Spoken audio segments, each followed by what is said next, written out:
आकाशातून कोसळणारा पाऊस शेतकऱ्यांसाठी वरदान ठरतो. मात्र सध्या सुरू असलेला पाऊस हा शेतकऱ्यांच्या डोळ्यातलं अश्रू आणतोय. जुन्नर परिसरामध्ये रात्रीच्या सुमारास मोठ्या प्रमाणात अवकाळी पाऊस झालाय. गारपीट, वादळी वारा या सगळ्या परिस्थितीमध्ये शेतमालाचं मोठ्या प्रमाणात नुकसान झाले. आपण जुन्नर परिसरातल्या या द्राक्ष बागांमध्ये आलेलो आहोत. द्राक्ष बागांचं मोठ्या प्रमाणात नुकसान झालेलं आहे. गारपीट झालेली आहे, वादळी वारा आहे. अगदी हे निर्यातक्षम द्राक्षे जे आहेत हे तोडणीला आले होते, मात्र पावसामुळं आज या द्राक्षांचं मोठ्या प्रमाणात नुकसान झाले. अगदी शेतात खाली खच पडल्यासारखी ही दृश्य जर पाहिली तर शेतकऱ्यांनी मेहनतीने पिकवलेला माल अशा पद्धतीने या ठिकाणी सडतोय. पाऊस झालाय, पावसामध्ये पाणी ह्या घडांमध्ये आल्यानंतर हे घड गळून पडलेले आहेत आणि सडायला सुरुवात झालेली आहे. ह्या सगळ्या परिस्थितीमध्ये शेतकऱ्याचा लाखो रुपयांचं नुकसान झालेलं आहे. पाऊस हा खरं तर शेतकऱ्यांसाठी वरदान असतो, मात्र हाच पाऊस आज शेतकऱ्यांसाठी डोळ्यात अश्रू आणतोय. आपल्यासोबत शेतकरी आहेत. कशा पद्धतीने पाऊस झाला आणि किती नुकसान आहे? काल सायंकाळी विजेच्या गडगडाटामध्ये पावसाचं आगमन झालं. जोराची हवा होती. असं वाटलं होतं की लवकर उघडेल, परंतु तो पाऊस टिकला बराच वेळ आणि बऱ्यापैकी पाऊस झाला. वास्तविक आज ह्या प्लॉटमध्ये आपण उभे आहोत. ह्या प्लॉटमध्ये आता सकाळी द्राक्षाची तोडणी होणार होती एक्सपोर्टसाठी.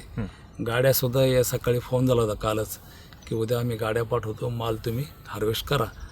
परंतु यात्रेच्या पावसामुळे आता हे सगळंच काम माझं स्थगित झाले, कारण आता हा माल काही एक्सपोर्टला जाणारा नाही आणि चांगल्यापैकी हा माल मला कुठंतरी 2 नंबर म्हणा किंवा सुकवायला असं काहीतरी करावं लागेल. पण हा एक्सपोर्टचा माल आता देणं बंद झालं. आता फुल घडामध्ये पाणी आहे, आता पूर्ण पाणी आहे घडामध्ये. आता ऊन पडल्यानंतर याला हळूहळू क्रॅक चिरा जायला सुरुवात होईल, देठाजवळ खाली.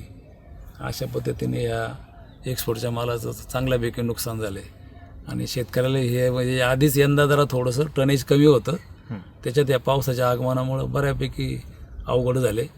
तर आत्ता ज्यांचे माल शिल्लक आहेत त्या सगळ्यांचीच अवस्था म्हणजे डोळ्यामध्ये पाणीच उभं राहिलं आहे सगळ्यांच्या. साधारण किती रुपयापर्यंत हे सगळं नुकसान असेल ह्या पावसामध्ये?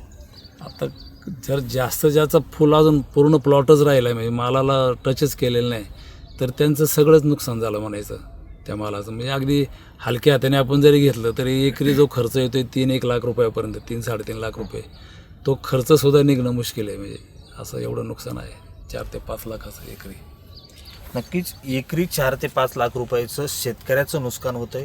पहिल्यांदाच हा पाऊस झालाय. पुढच्या काळात ही पावसाची शक्यता वर्तवण्यात आली, त्यामुळं विविध पिकांचं मोठ्या प्रमाणात नुकसान होईल. मात्र गांभीर्याची बाब म्हणजे मोठ्या मेहनतीने पिकवलेला हा जो माल आहे हा माल आता उभ्या शेतामध्ये सडतोय. खालच्या बाजूला जर पाहिलं तर द्राक्षाचे ढीग लागलेले आहेत. मोठ्या प्रमाणात नुकसान आहे. खरं तर शेतकरी हा आपल्या कुटुंबाचा उदरनिर्वाह या शेतीवर करत असतो आणि तीच शेती आता डोळ्यासमोर अशा पद्धतीने अवस्था त्याची पाहायला मिळते. त्यामुळं शेतकऱ्याला आता हातभार देण्याची गरज या निमित्ताने उभी राहते. रोहिदास गाडगे, साम TV न्यूज, जुन्नर, पुणे. देश विदेशातील प्रत्येक घडामोडींचे लाईव्ह अपडेट मिळवण्यासाठी आता साम टीव्हीच्या सर्व सोशल मीडिया प्लॅटफॉर्मला लाईक, फॉलो आणि सबस्क्राईब करा. तसंच सर्व नोटिफिकेशनसाठी बेल आयकॉन प्रेस करायला विसरू नका.